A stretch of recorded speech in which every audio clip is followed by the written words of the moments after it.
Okay, so we'll be looking at this old film, what they want to produce, not what we want to become, and I'll be adding commentary. It's a really amazing film, and I want to point out a lot of observations that I've had about it in relation to patterns and secrets and hidden meanings and things that you don't really realize because most people move through life imitating what other people do or absorbing this impression that they have to do something that other people have done.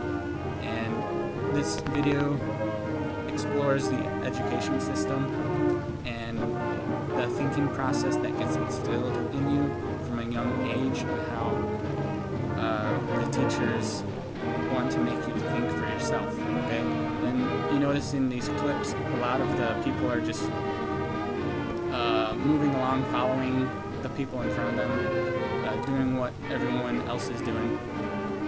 And the point that I want to get across to you is that there's something deeper to it, something that you don't realize, but you awaken more to it as you grow and recognize what's happening around you. Okay, so this might put you off a little bit because it might not be something that you've noticed before, and so you might naturally want to put up a wall in front of you to keep it from changing who you think you are. But if you have the courage, you might want to look at what I'm going to show you. And we have this teacher here, and he's going to teach this class. Okay. It'll be a little difficult to hear him, but it doesn't really matter because there's more to it afterwards, and the audio gets better. Notice how these kids have a really blank look on their face. In the manorial setup, who gained the greater number of success? Vassal? That is the knight? Why would you maintain that it is the knight that benefited more from the manorial system? Ina? Well, he had the most freedom to do things, and he could say and do mostly what he pleased, and the peasants just, while we were weighted down under whatever the Lord said that they had to do. But is that freedom? Is that liberty? Is that freedom? Is that liberty? Okay, so he's trying to make the students ask themselves what freedom and liberty is. Okay, so he's trying to make the students think.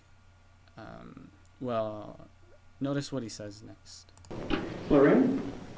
No, because they could only do what the Lord has told them to.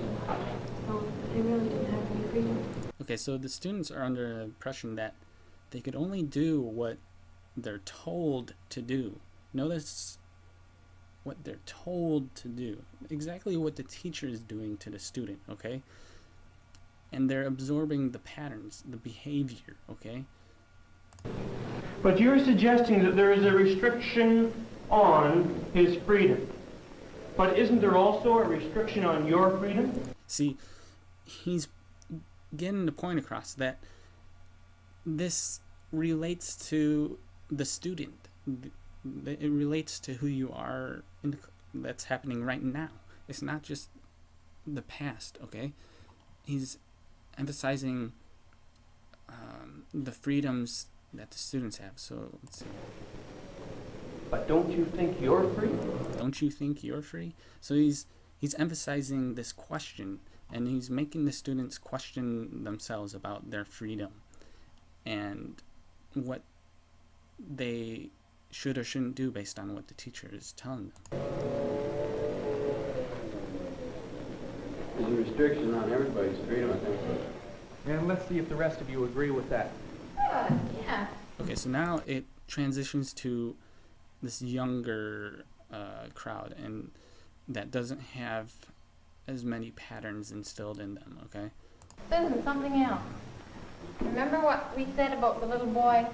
He had learned how to do this when he was only 6 years old. Take the whip and what? He practiced. He had to draw fierce, and it scared him so he could try to flip. And notice their faces are very more random. They're kind of just like looking all over the place, and they're not they don't have the regulation instilled in them, okay? Good. Anything else they enjoy doing? Billy? Like to go with their fathers and go and help them catch some what?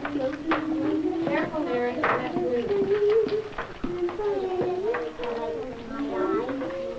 Now, this video is going to do a little camera trick to it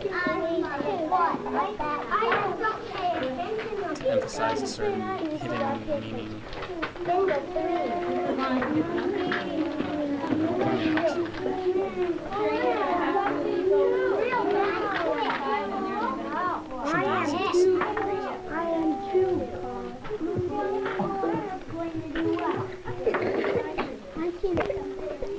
am I going to see the monkey on at 10 or 9?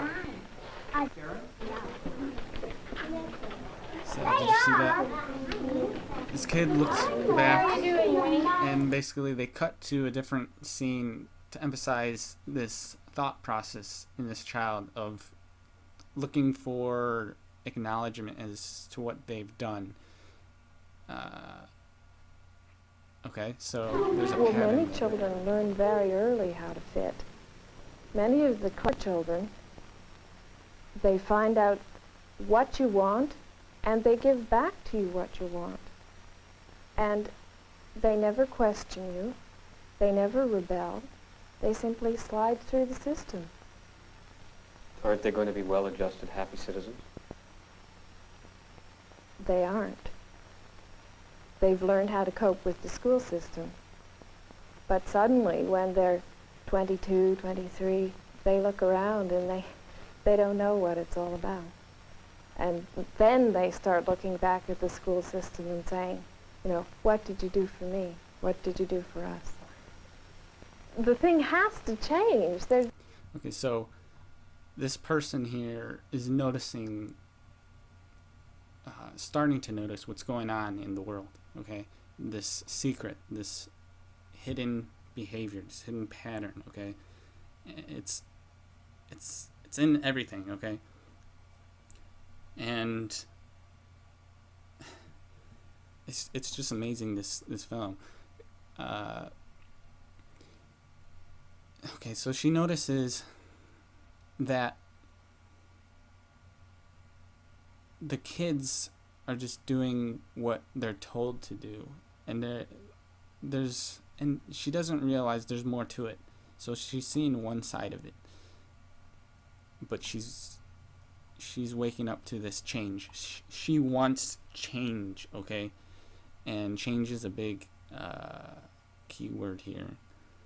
just no way. The crisis is here and the revolution is about to start. Now, the revolution that's about to start, it happens all the time, okay? But for her, she hasn't seen it yet, so she doesn't realize that it has happened and it's continuing to happen, okay? It'll happen in the future, it's happened in the past. There's this revolution, okay? And think of it, revolution, it's a circle. It's circular, okay? Now,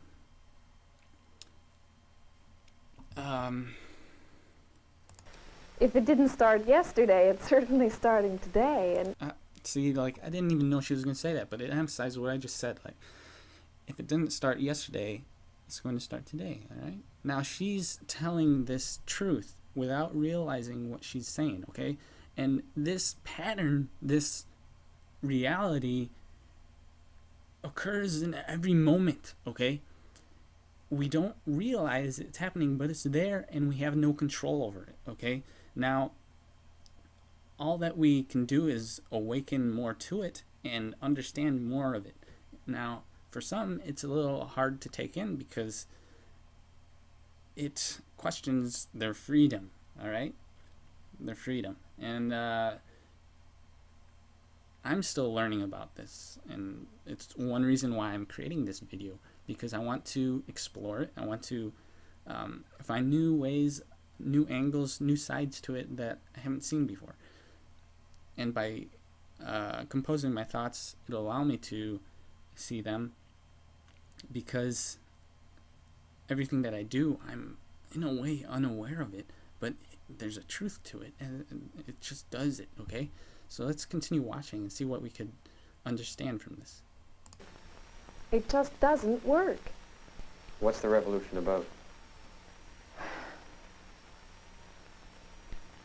Somehow we have to come to terms with what we are really trying to teach these children, with what is important in the classroom. The school has to have some relation to the kids, and it doesn't. Okay, so the school has to have some relation to the kids, and she has this feeling that it doesn't, okay? Now, that's true, because it underlines this sense of self, this personification, this repetitive nature, where you're just creating more of the same thing. You're not really doing anything new. It looks new, but it isn't, basically. So let's keep going and see what is. Except in terms of a social meeting place. Okay, group, what are your ideas on why we should come to school? Well, we come to school so that we learn, so that when we grow up, we'll be able to get a good job and lead a happy life. Yeah. Well, I think school mainly is to get you prepared, I think, for life, and I think it really helps you an awful lot, like when you grow up, because if you don't have a good education, then it's no good getting a job. Because if you want to sit around all your life digging ditches, well, that's fine. But if you want to grow up to be a college graduate and get your degree and maybe be a teacher, you have to learn something. You can't, you don't learn anything, or not very much, from sitting home watching television. Okay, so these kids, you notice they're absorbing this type of thinking that has been instilled in them by their teachers, by their parents, by the world, that they have to do something, they have to get a job, they have to become something, and they can't just float around in life. When you do watch television, maybe there's one or two shows a little bit about school, but most are comedy and everything. So I think school would be much better for when you grow up and be a man. Anything else? I think education these days is everything to a person. If you It says education is everything to a person. see, if you don't know anything, it's hard for you to get a job. Okay, so if you don't know anything, it's hard for you to get a job. If you don't know anything, so what that's saying is,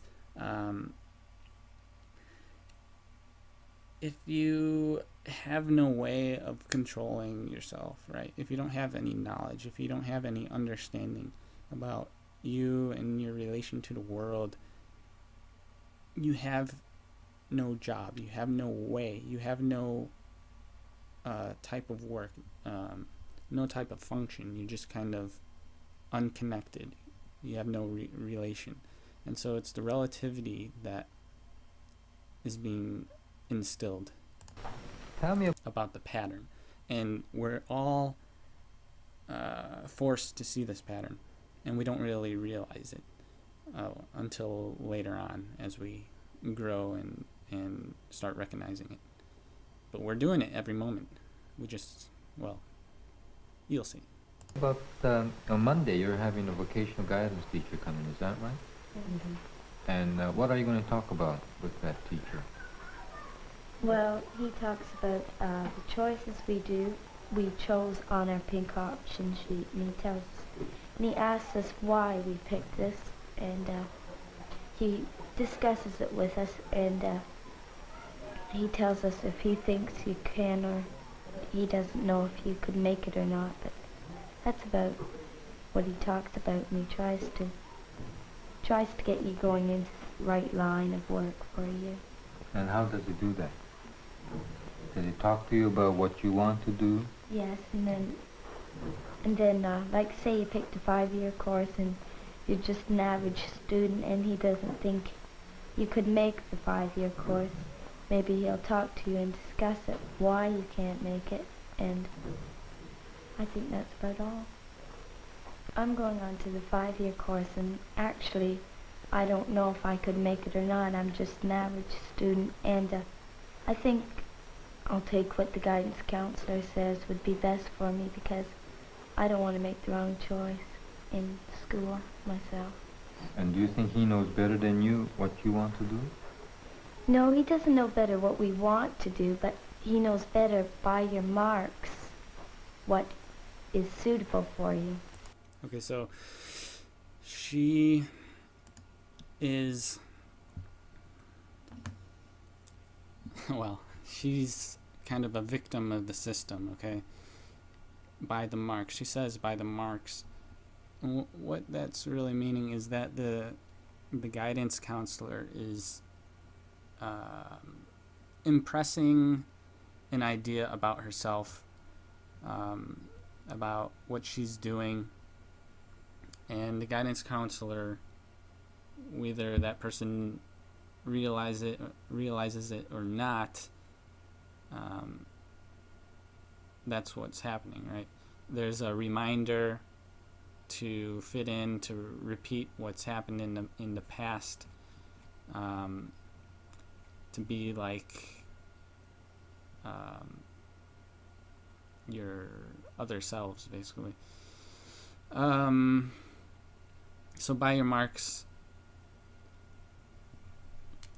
everything a person says instills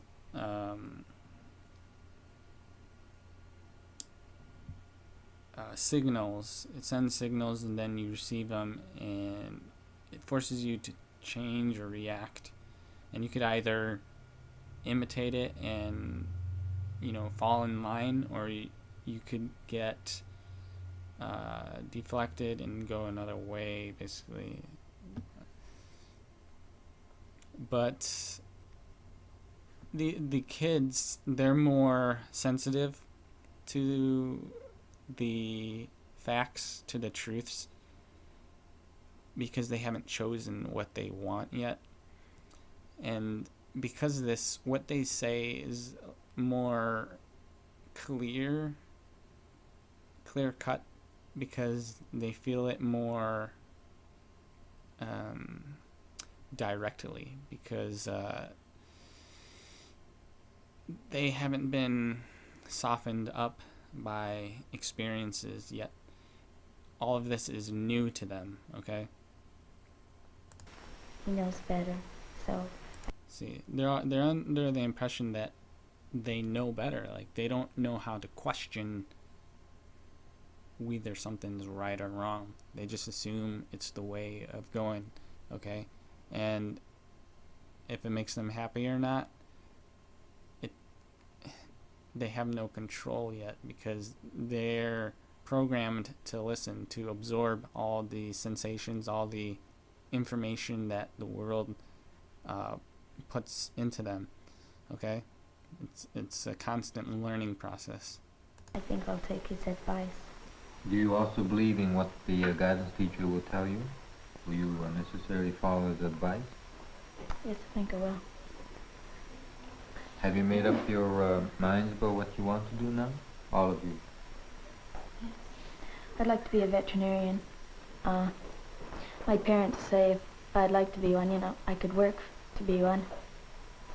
And I don't know, I guess I just got this idea because I love animals. Okay, so you notice he's a little undecisive, and he's just like, oh, I guess I'll be a veterinarian because he likes animals, and because his parents say he could be that or whatever, right?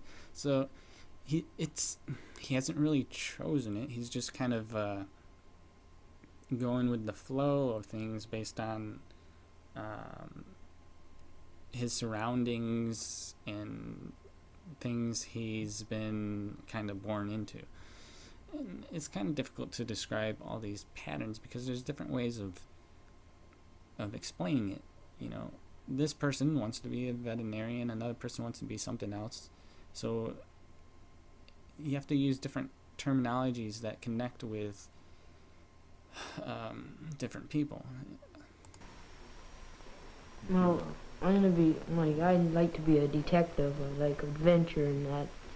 And it seems that would be quite interesting, trying to solve cases. And This guy wants to be a detective because it'll be interesting, and to solve cases is kind of a reflection of what he's gone through already, in that he's being forced to solve all these questions about himself, and maybe he enjoys that certain process. Where did you get the idea from? Okay. So the guy asks like where he gets the idea from. So like this idea of a detective being a detective isn't his idea. It's been instilled in him in some way, this pattern of repetition of behavior, of an extension of the past. And this interviewer may not even realize what he's asking, but he's bringing more awareness to this reality that is in everything that we're doing, and he has no control over it. It's a based on what this kid says, the interviewer reacts, and the only way he can react is in a truthful manner to the situation, right? So let's see what the kid says. I got him off the television and like fooling around and stuff. Okay, so he got the idea off the television, and he likes fooling around and stuff. Okay, so it just shows it doesn't matter where it comes from. It could be anywhere, and it's all based on your perspective and way of existing, in your situation. Well, I think guidance should be started younger, and maybe in the public schools around grade 7. Well, it is started at grade 7, but they should have a real guidance teacher from the high schools come and tell you more about it. Yes, because, well... And notice how he says, tell you more about it, okay? Whatever it is. But they want more guidance. Subconsciously, what that person said is they want more guidance about it. So, and there's different words to name it. It can be like the secret or mystery or hidden meanings or symbology or whatever, work. I don't know. Let's see what this guy has to say. You may listen to the teachers, and what they tell you is that you're doing wrong. And but they can't really give you individual attention, Okay, so the teachers tell you what you're doing wrong, but this guy notices they're telling that to everyone, and he has this individual perspective that he wants to be seen. He wants to be understood on a personal level. Okay, so he's awakening up to this realization that he has control, and he doesn't have to fit in. He doesn't have to imitate other people, and he wants guidance because he realizes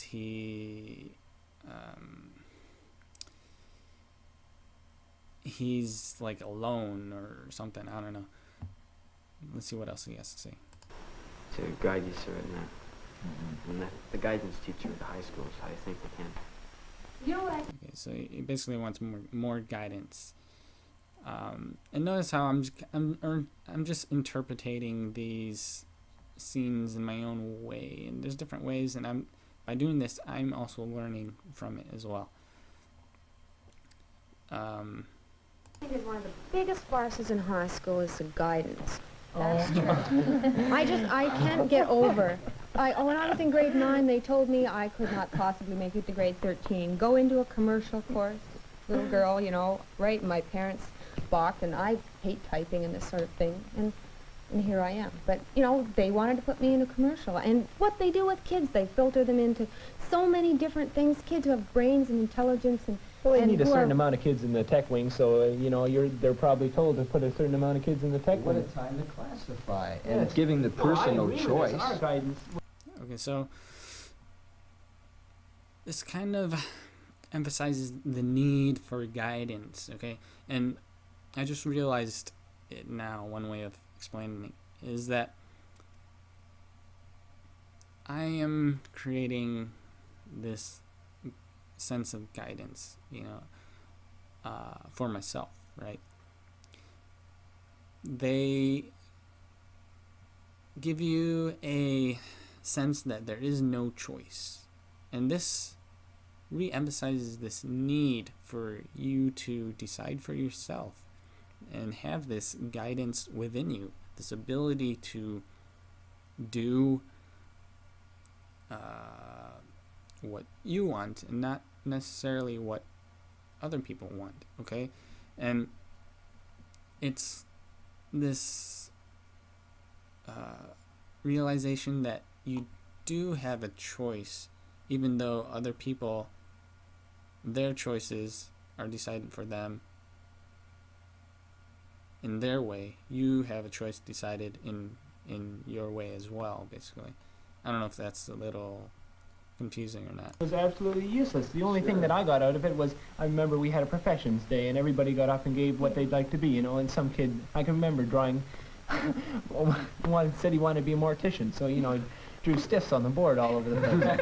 And this was the idea of a guidance department. I think that's just, you know. Oh, but... And also notice in this group, they're basically a group of kids that are kind of awakening up to certain realities about life, and they're finding similarities between themselves as a way of coping with the rules and regulations. But they don't really realize that they're creating this regulation between themselves right now by aligning themselves with individuals that share similar thought processes, right? So they're all kind of frustrated with the system and the regulation, and that frustration kind of brings them together and allows them to see a pattern in it. You know, it's a pattern of frustration. There's a pattern of not being frustrated. So everything is repeating, whether it's the repetition of something truthful or something untruthful. And that repetition is kind of the most reliable way of understanding anything, basically. I can't possibly handle people and tell them. At my high school, I know that this friend of mine, they told him go into some course. I forget, math, physics, and chemistry at U of T. So he went into it, and the people there said, you know, yes, well, we've heard about your guidance teacher, and he certainly is misguided, you know. And there are people like this, and they just direct kids in the wrong way, and they drop out of school. No, but that's a lot. Okay, so basically she's talking about someone that's directing them in the wrong way, and they drop out or whatever. So the wrong way would be trying to make them more like themselves when they're under the impression that they're different. And because they have this impression that they're different, the act of making them fit into something pushes them out, basically. So there's like this contrast that's always there. That also, I think, can apply to high school teachers, to any teachers. No? And because they have no control over it, they have no control of seeing this decisive manner of the world. They are always under the impression that they have to oppose something in order to get a sense of it, because if you're always moving along in the same way, you can't really compare yourself to anything. And what they're being forced to do is to look at themselves, and in order to do that, they have to see it from a different perspective.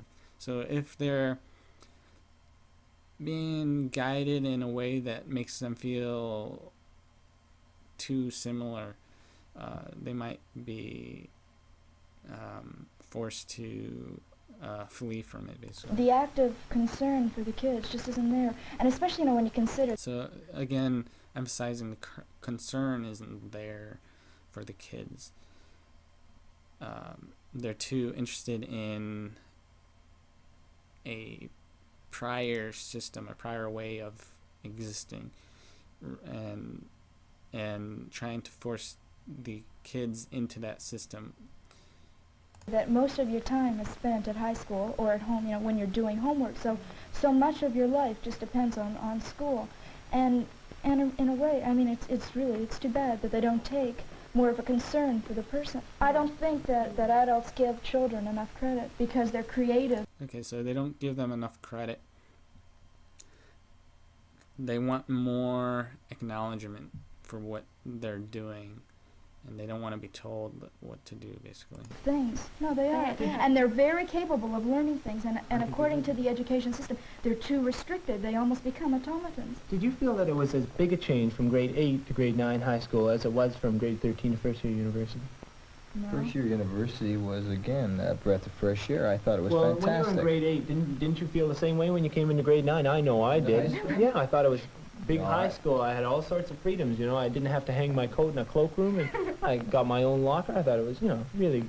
Well, you get all the teachers. You get variety. You get to walk around the halls in between classes and talk to everybody else, Not talking the halls off. Well, smoke 20 miles from the school. Sure. Because otherwise you get kicked out. Or keep your mouth shut in cafeteria and be very quiet and don't mess things up, and don't be very human at high school. But anyway, I'm disillusioned. I'm disillusioned with what I saw in high school after I get into university. But when I wasn't there, I was not disillusioned. I thought it was the greatest thing on earth. But after I get back, I see what I missed there, and I get a chance to look at what was there, and I don't like it at all. I don't like what I saw or what was done to me in high school. This is what I think of university. That does allow the freedom to I move. I don't get so jaded that I get out of university in 4 years and say, man, it was a drag. Right, yeah, I know. I hope that doesn't happen, because it happened in high school already for 5 years. You feel that it was wasted, but I hope it doesn't happen to me again. I'm scared.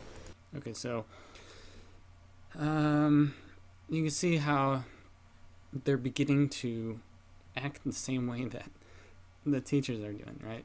They're questioning each other and trying to find that sense of acknowledgement about themselves, that replication of their sense of being. And it's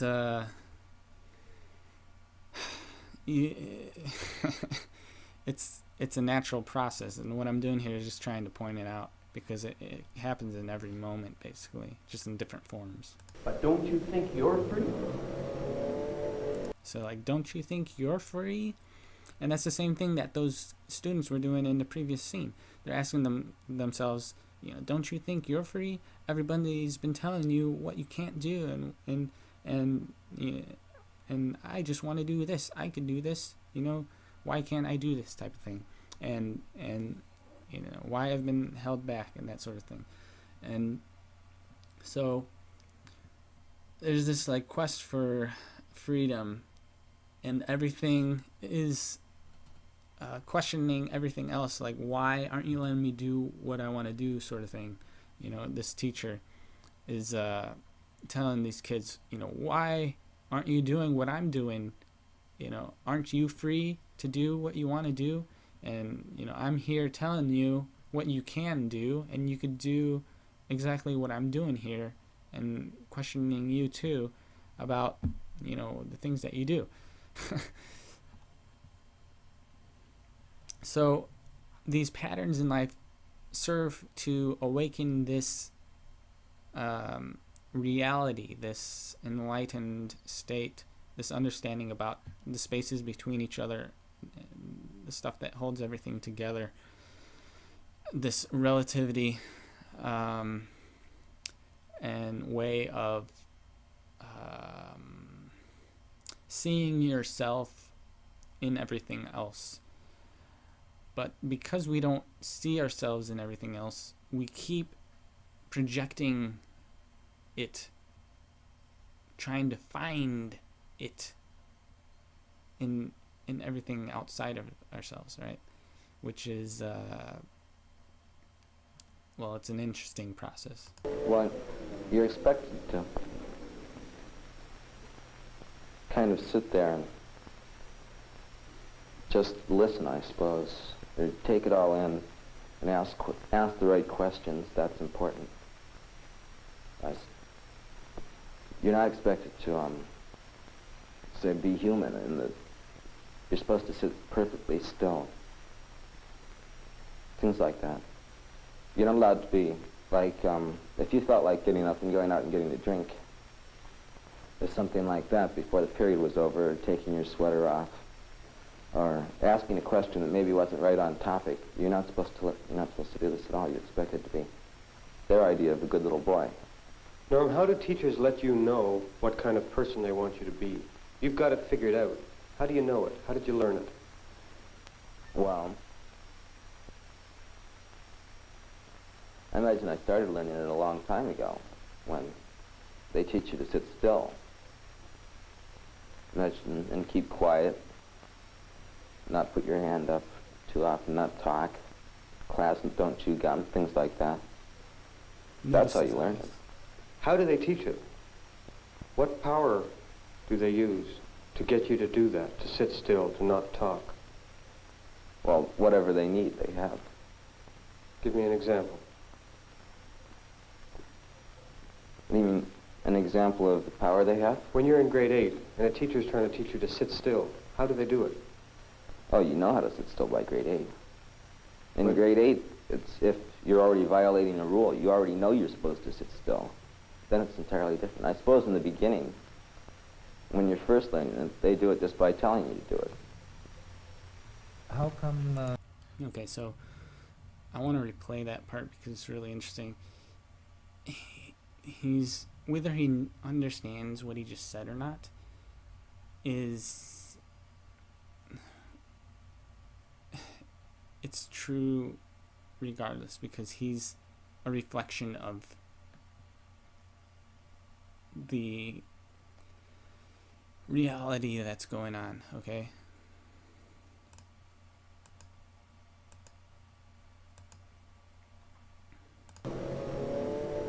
Well, you're expected to kind of sit there and just listen, I suppose, or take it all in and ask the right questions. That's important. You're not expected to, say, be human, in that you're supposed to sit perfectly still. And so it's kind of the same thing I'm doing right here with this video that I'm creating. So I'm expecting others to sit still and just absorb what I'm saying and what I'm showing you. So this kid that's talking, he realizes this, but he's not aware of this truth that's happening everywhere. But he just says it naturally because he's part of it. We're all part of this reflection, okay? And simply by questioning each other, we allow this truth to emerge, okay? This confrontation always creates this truthful disposition of everything, or something like that. It's like that. You're not allowed to be, like, if you felt like getting up and going out and getting a drink, or something like that before the period was over, or taking your sweater off, or asking a question that maybe wasn't right on topic. You're not supposed to do this at all. You're expected to be their idea of a good little boy. Norm, how do teachers let you know what kind of person they want you to be? Okay, so how do teachers know, or how do teachers let you know what type of person you want to be, or something like that? So he's questioning this kid, asking him, you know, how does he find the freedom to do something? You've got it figured out. How do you know it? You've got to figure it out. How do you know it? Figure it out. How do you know it? Okay? So that's basically the question here. How did you learn it? How did you learn it? Okay? How did you learn it? That kind of re-emphasizes the past. You know, to know it, you have to imitate it, reliterate it? I don't know. Well, let's see what he says. I imagine I started learning it a long time ago. Okay, he started learning it a long time ago. So he's analyzing the question.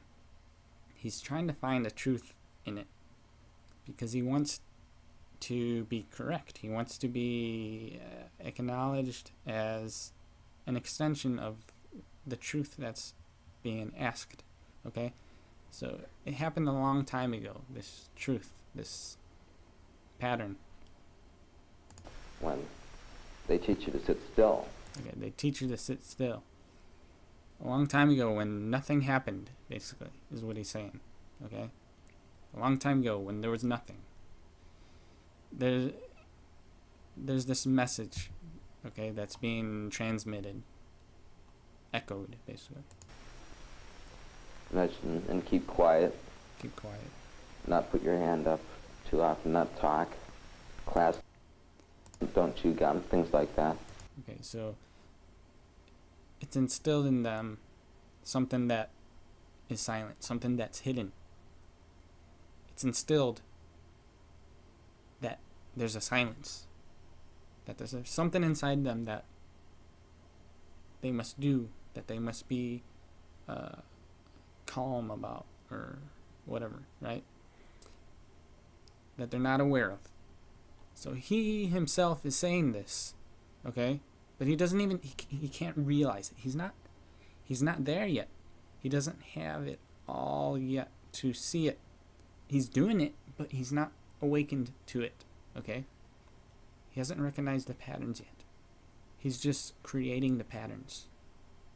He hasn't recognized them. That's how you learn it. That's how you learn it.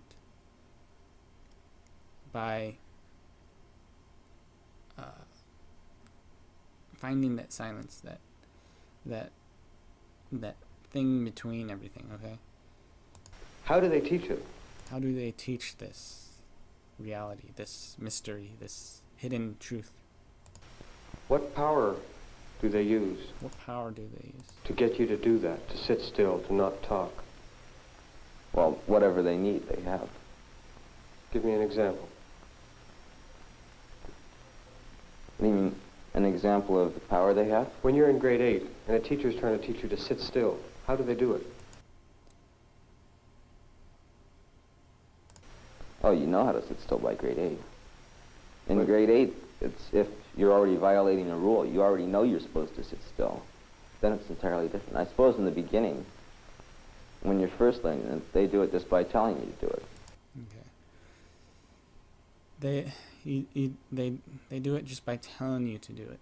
So the act of saying something forces the other one to remain quiet and to listen, basically. To hear their silence within themselves. Because all the noise outside of themselves, right? There's this wall, this contrast, this reflection, okay? Of the hidden truth, the secret, whatever you want to call it. Pattern, whatever. How come the teacher selected you to come to this discussion? Well, I got an average of 79, and that everything 75 or above is... Okay, so they're analyzing themselves. They're measuring themselves. They're being forced to look at the patterns within themselves, okay? Considered via the questions that are being asked, okay? an excellent mark. And then you'd get honors. So our teacher asked us to put up our hand if we had 75 or over. And so that's how my teacher picked me and a few other people. Okay, so teacher picked her. She has the impression that she's been picked. Pointed out, a way of being recognized, a way of being imitated or reflected or acknowledged. Carla, what do you think is a good student? I think that they're sort of liked by the teacher, and they like their teacher too. Okay, so there's this similarity, this acceptance of themselves being liked, alike, being similar, liked. The similarities in the words. The words are an extension of a previous pattern, right? And words evolve and change, but they're all connected, okay? So the words are important. And what we say, we don't even realize the hidden meaning behind it. If you talk too much, you get in trouble. So why can't you talk when the teacher's there or not? Oh, we do. He does. Well, he's doing work, and he expects us to be quiet and thinks we have lots of work to do, and most people aren't finished all their work, and they have nothing to do, so... What do you think about not being able to talk? I don't know. Well, he said we can talk if we whisper. My mother doesn't think it's very good, because when my brother gets home, he talks and talks and talks. That's all he does. Even in his sleep. Even in his sleep. Because he doesn't talk enough at school. No, he has to make up for it. Why do you suppose you have to be quiet in the class? Well, it disturbs the teacher, and the teacher can't concentrate on what she's doing. What Neither is she can other doing? people. Like, usually, when we're talking, the teacher says be quiet, because she's marking down the register or something. They don't tell us what they're doing. What kind of respect does the school system give to children? Well, in my experience, it's very limited. We can go through their desks, we can look in their lockers, we can take notes that they're passing, we can bring them down and put them in a situation where they have to betray a confidence to a friend, where they have to squeal on other kids. They have really no privacy at all. We can pry into every aspect of their life.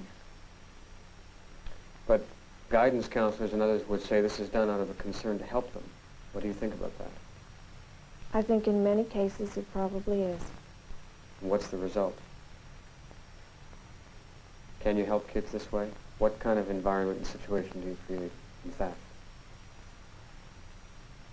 Well, you don't help a child by telling him you respect him, and you respect his rights as an individual and his integrity as an individual, and then force him to put up his hand to ask if he can go to the bathroom, or to go out the door to get a drink, or send him home because he's forgotten his books, or send him to the office because he doesn't want to work, he wants to sit. You don't force a child to learn self-control by regimenting every moment so that he doesn't ever have to make a decision. Can you tell me more about that time when you had this teacher? Well, I just didn't really like him. He didn't like me, so a mutual feeling between us. He started shoving me around, and well, he just found that he sort of liked shoving me around, so he did it more, and I became picked on by the class for things like this, because there were 3 of us that he didn't like at all, and we get shoved around by him, and we get laughed at. And why do you think he did this? Well, I don't know. He just liked some people and didn't like others, and I happened to be one of the people that he didn't like. I don't think he liked me that much, but mostly the reason why he was picking on most of the kids because some of his pets like to see those kids getting beaten up and that, and they do it sort of to amuse his pets and the other kids in the classroom. But I don't think he just did it for the fun for the other kids or anything like this. I think he maybe thought that he needed it, or they needed it to smarten them up, or maybe do something like that. I don't know. I just thought that it might be one of the things that why he did that. Because sometimes I get frustrated, and if my sisters build a snowman or something like this, I really bash it in. And he was bashing Me in. Most. Okay, so it shows a lot of the frustration that emerges when you're being told what to do or told what to look at. And for example, in this video that I'm creating, in a way I'm kind of forcing you to see things, and you may not want to see it, and it might be hurtful or make you feel like you are doing something that isn't your choice. It might remove your sense of freedom and things like that.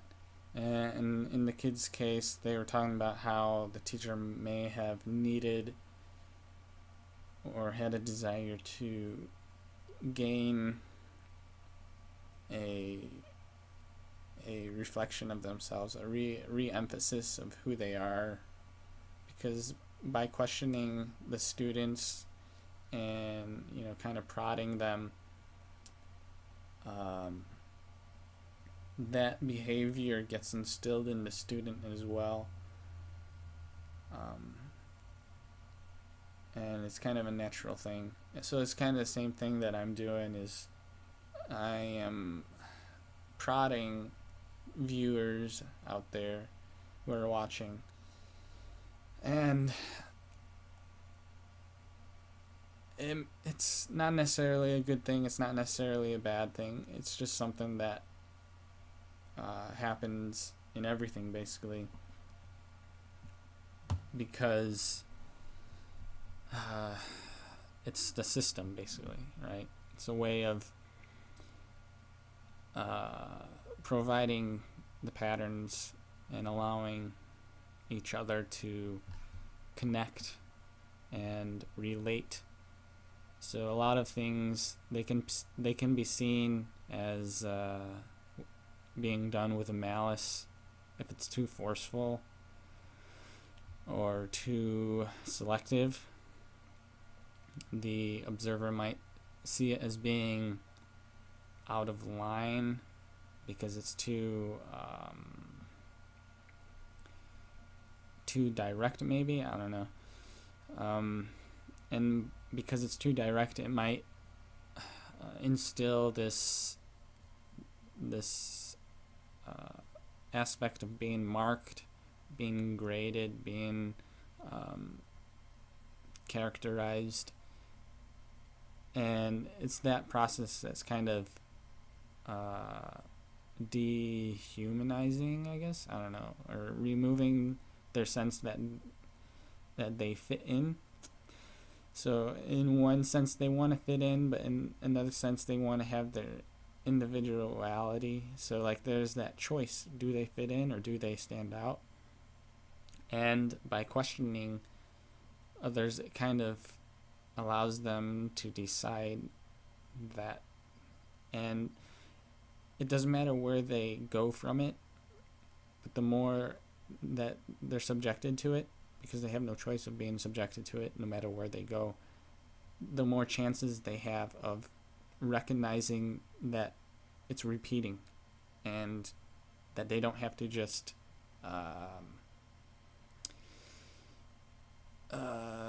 they don't have to do it instinctively. They could become more conscious of the reality of the system, and that's kind of the purpose of this experiment. Most of the time they're simply meeting frustration. They're trying to judge what you want to hear, what's the right thing to say, what's going to make an impression on you, how they're going to get through grade 8. Is that what you personally want them to do? No, I'd like them to try and figure out who they are and who the other people in the room are and who I am. So she sees this wall, this separation, okay? The child has two choices. They could learn to leave an impression in the teacher, and by that I mean they can learn to imitate the teacher and become more like the teacher, to give up their individuality in a way, or they can oppose the teacher and kind of find their own sense of uniqueness, okay? And this person's kind of saying that, using different words and language, and she may not be aware of what she's revealing here, but it's all a reflection of the same sort of message, okay? Just translated in different ways. To find some excitement in learning, find excitement in getting to know other people. Well, if you, the teacher, want that, why doesn't it happen in your classroom? Well, occasionally it does, but we don't have time. We're pressed to cover specific amounts of material. Okay, so time is really important. It's a restriction on the behavior, because behavior and pattern is reliant on a timing, a period of action, right? Timings, time, periods. Okay? Time is very important. Just thought I would point that out. Which have to be tested to get them through this chunk of their education to move on to the next chunk. What about discipline? Does a good teacher spend time with discipline? Well, of course, everybody's concerned with discipline, but a great deal of the time is spent in simply trying to control the kids, you know, to make them walk in single file in the hall from one classroom to the other, and to stop talking, and to smart enough, and to stop getting drinks, and don't push, and stop shouting. I don't think they're important. In a school that I would like to see run, they wouldn't be important. Why not? Because what difference does it make if kids are talking in the hall? What difference does it make if they're walking 2 or 3 abreast? What difference does it make if they're chatting to their friends when they come in the room or when they're walking to the next classroom? People say we're training them for later life so they'll know how to control themselves. Where do you ever see adults walking in single file, never talking to the person in front of them or the person behind? Okay, so she is awakening to certain patterns, okay?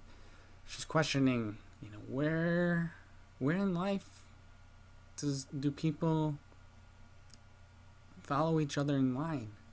Why can't we all just do what we want to do, right?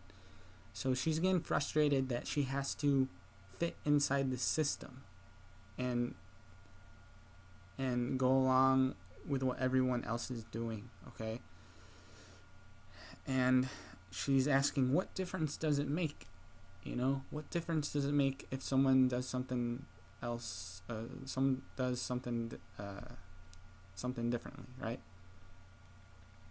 So she's looking for the differences because she's fed up of all the imitations, all the simulations and whatever, right? She's fed up of it, basically. So she wants a balance. She wants to find that understanding that connects those two ways of being together, okay? So she's recognizing some of the patterns, but she's not there yet completely. and so she's still questioning things.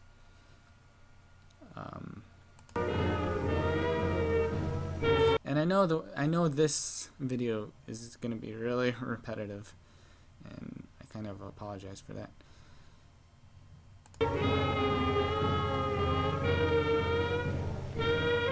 Because it puts a burden on you.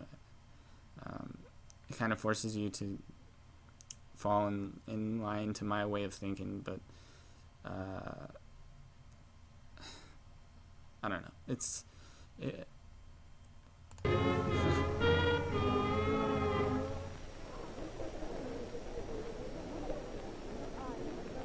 When you leave school, can you... I guess I'm not trying to make you fall in line. I'm trying to make you look behind you and see what's occurring, okay? I'm not telling you how to go moving forward. I'm just trying to make you aware of what's around you, okay? leave that kind of responding behind, or does it stick with you? Okay, I didn't even know that guy was going to say that, but it kind of re-emphasized what I said. Is that, are you going to leave it behind you? Or are you going to let this sink in and stick with you, you know? This understanding of everything. See, things just happen, but it's all connected. It's all relative. All this hidden meaning. And you have to recognize that it's with you at all times, okay? And you have to allow it to stick with you so that you could remain conscious and not just be asleep and unaware of what's happening around you and destined to keep repeating and having the sense that you're lost, okay? So everything is there that allows you to orientate yourself to this awakened state, all right? Hopefully some of this is getting through to you. I don't know. I think I forget it just as soon as I get out the door, I think. And you become a different person when you leave school? I think so. What kind of person do you become? Well, for one thing, I start turning more inwards. I look for things that I know or things that I want to know, instead of things that I need to know because I have to pass and things like that. I want a place. Okay, so the things that you need to know versus the things that you want to know. There's this, okay, let me just draw for a moment. There's this division between the past and the future, okay?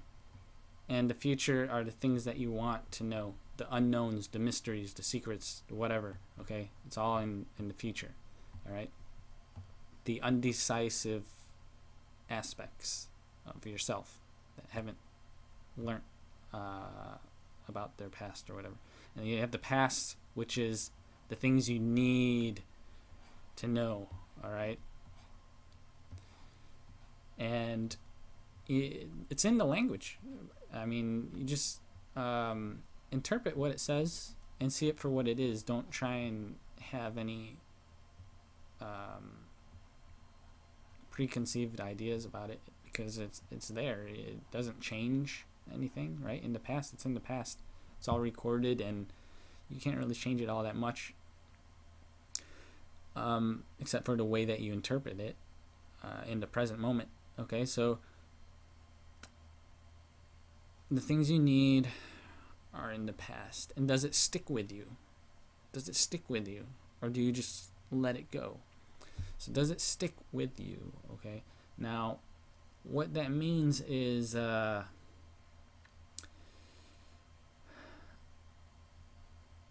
you aware that this process will continue in the future? Okay, are you conscious of what's happening around you?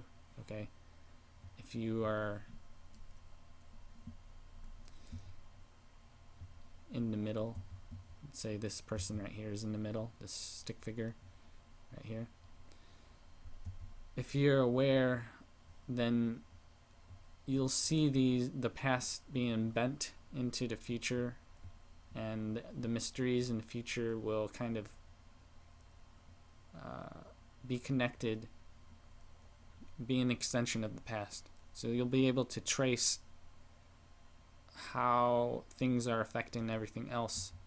So you won't be as confused or lost, okay? You'll be able to relate yourself with everything that's happening or will happen, okay? Hopefully that you could understand that. I know it might be a little confusing, and we require this change, this process of digesting ourselves. It allows us to give a feeling of what we are, what we're doing, this connection, okay? Let's just keep continuing to listen and see what's said. Where children can feel secure, where they can become excited about things, where they can talk about their problems without feeling that someone's going to step on them. Okay, that kind of reemphasizes the present moment of being secure and knowing that what they do relates with everything else, and they're not just going to be separated, right? Or thrown to the side. That there's actually a relativity going on that will transcend the differences, okay? Where they can come to you and talk to you, or where they can avoid you if they don't want to come to you, where they can go off with other children, where they can be presented with things that have some meaning to them. We have to decide what education is all about, and much of this concerns freedom, and how much freedom we're going to allow the child within school, how much freedom we're going to give him in terms of what he can take, in terms of courses, in terms of his movements about the school, in terms of projects that he can get involved in. And so many of the teachers who disagree with the system and are trying to institute halfway measures. But you either give the child freedom and trust completely, or you can't give it at all. I dropped out of grade 13. Why? Well, because I just wasn't part of the system. I just didn't fit in somehow. I found that it was too restricting, and that I as an individual became a number rather than, and I wanted to maintain my individuality, and I found it was just too difficult to do both. They don't seem to respect you, not necessarily your ideas, because you really don't have time for them to understand your ideas as an individual.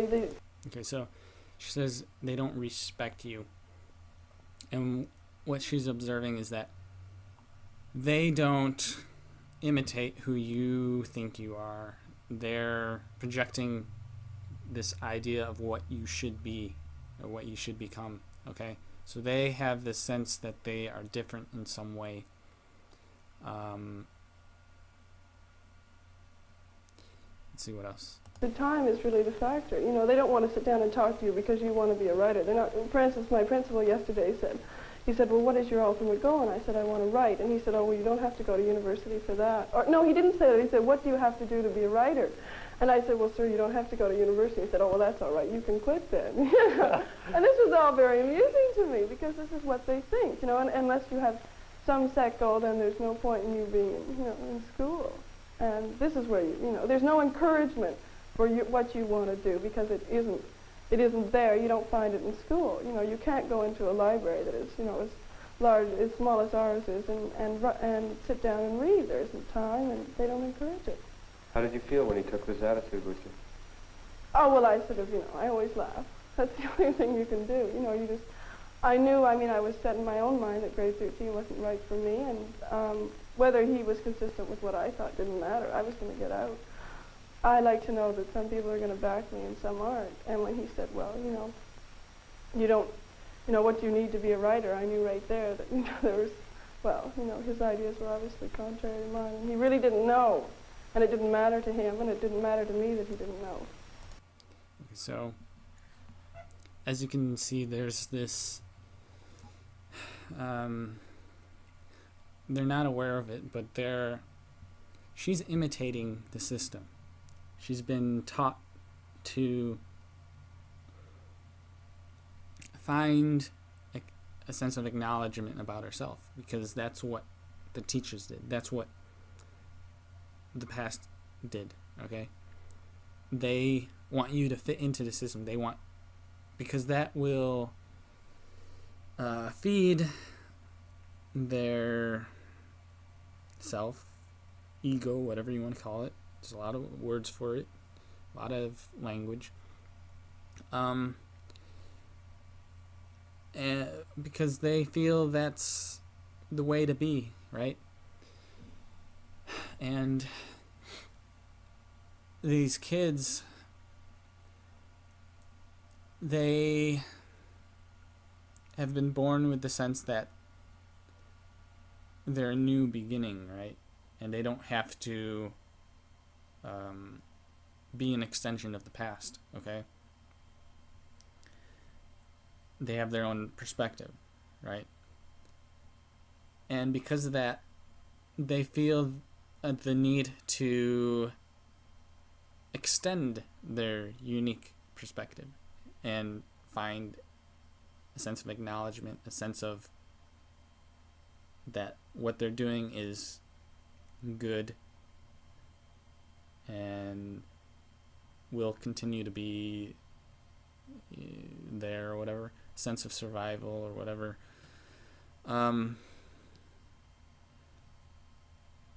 So anyways, it's natural, and you can't stop the process, and you can only become more aware of it. And what she's doing is she's becoming aware of this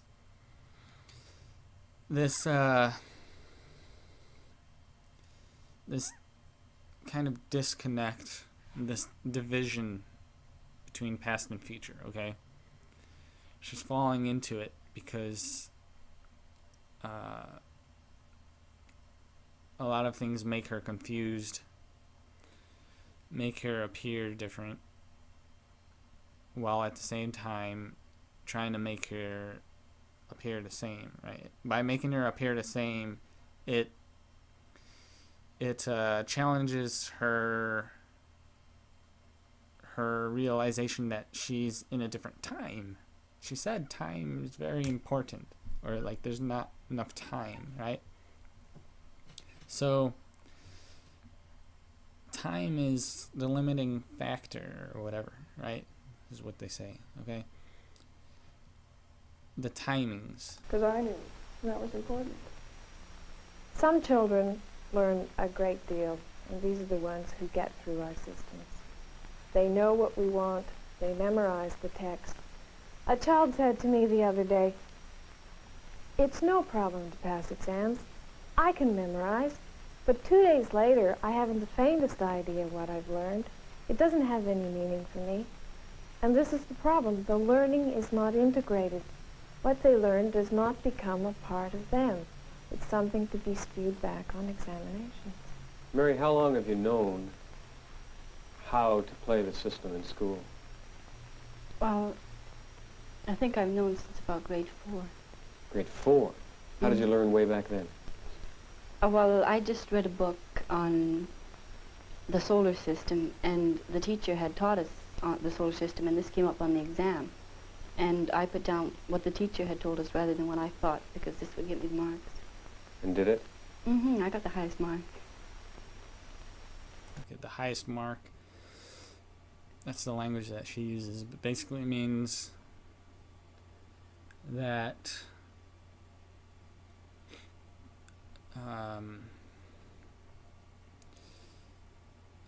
the teacher was able to transmit their way of being most accurately or most defined into a future identity, right? She got the highest mark. And she just learned that by going along with the past, that aspect, that characteristic becomes more defined. It's kind of difficult to describe because I'm looking at it in an abstract way, and this person's perceiving it very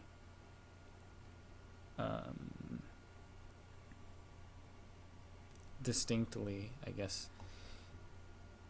So you've gone from grade 4 all the way through elementary school and high school knowing this. Mm-hmm. Has it succeeded? Oh, I think so. What? Okay. Has it succeeded? That's, he said that, but he didn't even realize the meaning behind it. Has it succeeded? Succession. Has it continued? Has it repeated itself? And I think... What kind of marks have you had? Well, only once in my life I've gone below honors. All the rest of the time I've been up around 80. So it's about repeating. She's getting all the marks, and the marks is just one after the other. The same thing. Repeating pattern. Do you think most of the students who get high marks in school get them the same way you do? So he's asking, is this the only way? Is this the hidden meaning, the reality of the universe? Is it the only way?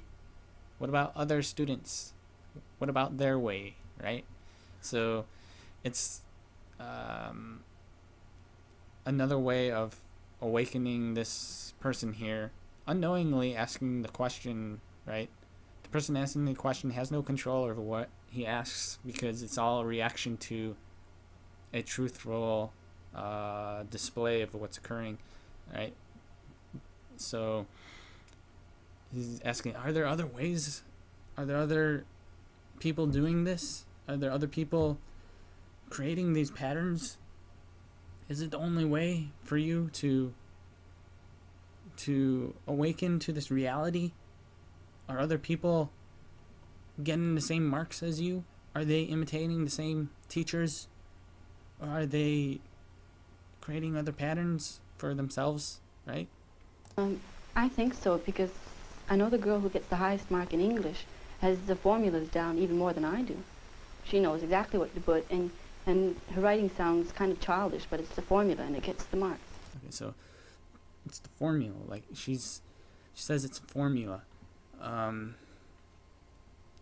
She has no control of what she just said. She just says it because it's instinctive, based on the questions being asked and all the actions that are uncontrollable as time continues to move forward and cycle. It's the revolution that is happening at all times. Okay, so it's the formula, formation, the order of the universe, the self, of the world. Okay, the formulation. So she says she has this sense of the formula and she's using it. Okay, now for her, she's just seeing the surface of this because she hasn't seen the depth of the past and all these patterns and how everything connects. She's just spitting out all these signs of the time, right, of the present moment, and it's happening to help all of us awaken. Okay, and that's kind of what I'm doing right now, is pointing this out in my own language, and other people watching this are probably getting annoyed by the way that I speak, but for some of you it might connect. What do you think about adults who you can handle as easily as this? Well, I think if the adult has so many students to cover, you don't have any feeling for them. Okay, so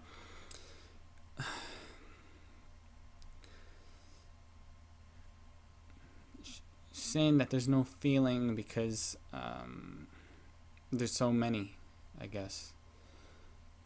Really? You just feel that it's kind of a business arrangement. You give them the paper, they give you the marks. You mentioned that you have to prove yourself in school, and then maybe you can have more freedom to do more things. How do you get ahead if you want to keep in the educational system? What do teachers do if they want to have security or get higher salary or get higher positions in the educational system? Well, salaries are not too relevant to this discussion, but promotion in terms of administrative promotion is very much in evidence in the schools. Every young man, or nearly every young man, coming into the school system. And notice how promoting promotions of the administration is important in the system. And what that means is instilling their way of deciding for others how to act and to be more like themselves, right? It's a promoting of a role. Wants to get out of the classroom, and he wants to get out as soon as he can. And unfortunately, it just seems like business. You talk to the right people, you do the right things. One man that I teach with said that he overheard a conversation between two men who were going to be inspected for promotion. And the man said to him, "Well, you must realize this person that's inspecting us likes to have a fresh piece of chalk at each blackboard and the Venetian blinds even." And the other man said, "Yes, but I've forgotten where he likes the brushes." And these men, they're concerned, they like children, but what relation does, large pieces of chalk and brushes in the right position, how does that relate to school or kids or people? Okay, so she's noticing the surface characteristics, right? She's frustrated with the surface, and she wants the depth to everything to be understood, okay? She's naturally, instinctively portraying this desire to know everything, to have this connection to everything, this relativity to everything. So she's questioning why are these surface details important? And in a way, she's saying that they're important. You can't not have the surface details, right? They have to be there, okay? Now, she hasn't come to grips with that because she doesn't see how everything connects, okay? Now, and that's fine, but because all of this is occurring for a reason, right? Now, let's continue and see what happens. Sum up what happens to a person who tries to work in the school system as a teacher? Well, this is very difficult because it's something that I'm still trying to sort out for myself. Okay, so she even admits to her own reality that she's trying to sort this out, the surface, this division between past and future. She's trying to find herself, her sense of self, the replication of herself in everything. She's trying to find it. She's trying to organize it. She's trying to create her own distinction, her own institution, her own whatever you want to call it, right? Her own administration of this truth, this understanding, okay? And so, instinctively, she reveals this truthful aspect, okay? So let's see where it goes. It just seems to me you either do conform or you have to get out. Okay, so it seems to her there's only two choices. You conform or you get out. Just like people watching this video. You either are finding an interest in it or you get turned off by it. You look away and you're disgusted. because you don't recognize the similarities between you and me or whatever. I don't know. Or the way that I'm talking and things like that. So, anyways, let's see what she says. You become stifled as an individual. You do things that hurt other people. Okay, so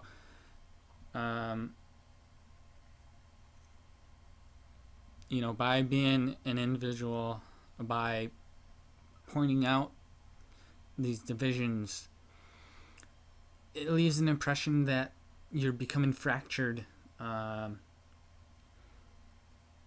It forces you to see yourself in other things, and that makes you believe that you're not unique anymore. And you might not be ready to see that because you want to hold on and keep yourself untouched or whatever, because you want to be unique and different. Okay. And in hurting them, you hurt yourself. You lose some of your own integrity, some of your own humanity by regimenting children, by being sarcastic, by putting them in situations where they can't succeed. Okay, so by instilling this repetitive nature of the self, it silences their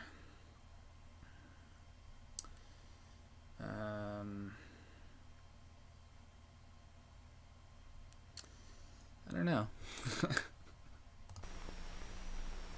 I don't want to leave children. I don't want to get out of teaching, but I want to leave the kind of situation that I'm in now.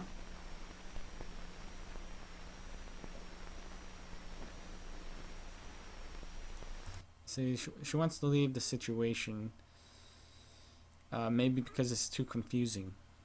You know, maybe there's all these different choices. There's too many divisions. She sees too many sides to things, and it just makes her kind of tired to think about it, because maybe it removes her sense of self, because she's seeing all these different things happening around her, and nothing seems to remain the same, right? She's being presented with all these different things because of the limits of time and things happening at different locations and stuff like that. So what this is doing, it's forcing her to kind of go inside herself and think about who she is and what she's doing and stuff like that.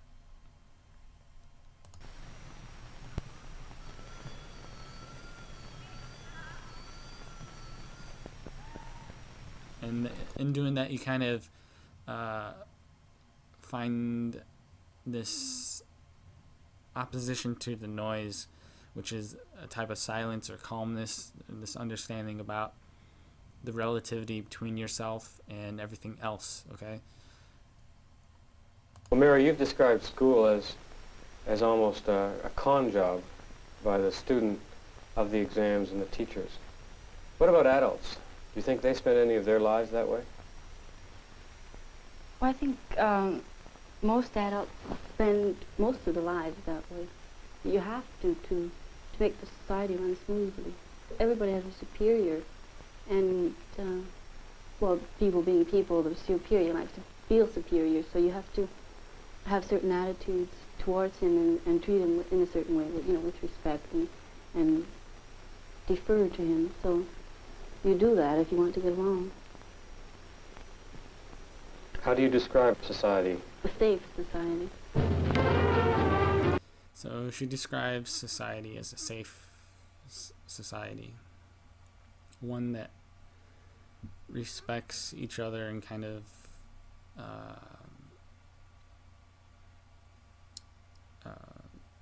imitates each other and doesn't try anything different, basically.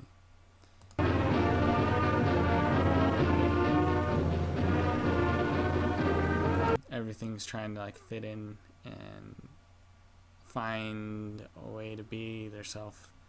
But anyways, I think this comes to the ending of the first part of this film. There's 2 parts to it. So I might break this off since it's an hour and a half long. And I know it will have been difficult to digest. I don't know if I said that right. So most of you probably didn't get through all of it, and that's fine. You will eventually, if you keep looking, I guess.